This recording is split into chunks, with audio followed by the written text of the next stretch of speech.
চলুন কথা বলি শীতকালীন রোগবালাই নিয়ে। শীতকালে সবচেয়ে প্রধান যে রোগটা হয়ে থাকে সেটা হচ্ছে ক্ষতরোগ বা ইপিজোটিক আলসারেটিভ সিনড্রোম। এটা একটা ছত্রাকজনিত রোগ।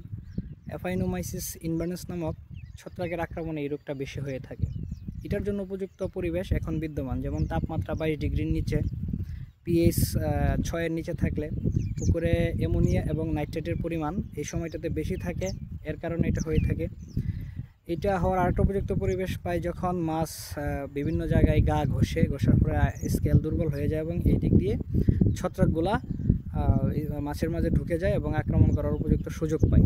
এই রোগের লক্ষণ প্রথম দিকে মাছে হালকা লাল দাগ দেখা যায় এবং একটা সময় পরে এই ক্ষতটা গভীর ক্ষতর সৃষ্টি হয় বা গভীর লেশনের সৃষ্টি হয় বা ক্ষতর সৃষ্টি হয় এবং মাছ এই রোগের কারণে 30 থেকে 60% পর্যন্ত মাছ মারা যাইতে পারে। তো এর জন্য আপনারা প্রতিরোধমূলক ব্যবস্থা হিসাবে আপনারা ভালো ছত্রাকনাশক হিসেবে বাজারে অনেক কোম্পানির জীবাণুনাশকগুলো পাওয়া যায়। তারপরেও আমি বলবো এই সময়টা কপার সালফেট বা তুতে ব্যবহার করলে এই ছত্রাকের বিরুদ্ধে সবচেয়ে বেশি তুতে আমার মতে কাজ করে।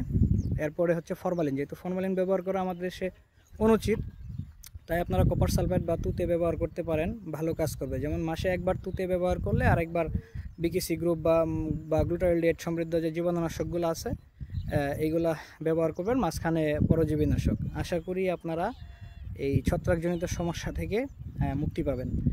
আপনাদের খামার ভালো থাকুক।